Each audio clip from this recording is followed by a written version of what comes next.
Dans l'épisode d'ici tout commence du mercredi 29 décembre 2021, Laetitia, Florence Cos, est encore dans le rouge. Elle va devoir trouver un emploi supplémentaire pour payer les frais de scolarité de Kelly, Axel Dodier. Pour lui venir en aide, Guillaume, Bruno Puzzulu, demande à Antoine, Frédéric Diffenthal, d'embaucher sa maîtresse comme nouvelle assistante, mais le proviseur est perplexe. Selon lui, la présence de Laetitia dans le bureau pourrait créer des tensions avec Clotilde Elsa Lunghini. Déterminée, Laetitia vient plaider sa cause. Antoine lui propose un marché. Si elle obtient l'autorisation de Clotilde, il acceptera de lui faire passer un entretien.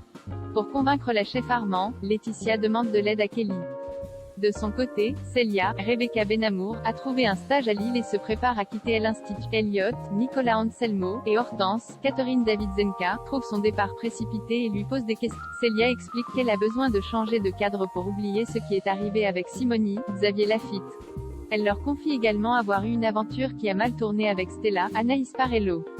Plus tard, Célia annonce son départ à Stella. La jeune femme comprend que Célia cherche à s'éloigner d'elle et lui promet qu'elle n'a jamais voulu l'utiliser pour oublier Gaëtan, Terence Tel. Célia est touchée mais ne revient pas sur sa décision. Elle a besoin de se retrouver seule pour oublier Jérémy, Pierre Hurel, et comprendre ce qu'elle veut vraiment. En fin de journée, la jeune Guessac dit au revoir à Ambre, Claire Morin, et Solal, Benjamin Douba, venus spécialement pour lui faire ses adieux. Le secret de Louis est menacé à la surprise générale. La journaliste Naya Monfray publie un article élogieux sur Louis, Fabien Wolfrom, sans même évoquer Clotilde et Maxime, Clément Rémien. Elle y raconte que Tessier, Benjamin Baroche, cherche à évincer le jeune chef du concours alors que celui-ci a beaucoup de talent. Suite à la publication de l'article, le Doubla est noyé sous les réservations. Tous les clients veulent goûter le nouveau plat du chef Louis Armand. Dans une colère noire, Tessier interdit à Lisandro, Agustin Galliana, de mettre le plat de Louis à la carte. De leur côté, Maxime et Anaïs, Julie Sassou, sont perplexes. Ils ont du mal à croire que Louis soit devenu un chef hors pair d'un jour à l'autre. Maxime est persuadé que Louis se sert de Naya Monfray pour régler ses comptes avec Tessier. Dans l'après-midi, Louis fait goûter son plat à Lisandro, Clotilde et Théo, Raled Alouache. Tous sont forcés d'admettre que celui-ci est très réussi. Sous pression, Tessier finit par accepter de mettre la création de Louis à la carte du Doubla, mais Louis ne s'arrête pas là.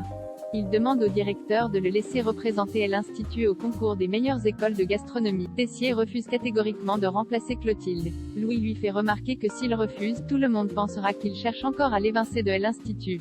Plus tard, Enzo, Aziz Diabaté, déposent du matériel au studio et se cachent lorsqu'il entend Louis entrer dans la pièce. Au téléphone avec Charlène, Paula Petrenko, le jeune chef se vante d'avoir une nouvelle recette à lui faire goûter et dépose le carnet des Augustes sur le plan de travail. Profitant d'un moment d'inattention du jeune chef, Enzo s'empare du carnet et prend les pages en photo avec son téléphone. Loading widget.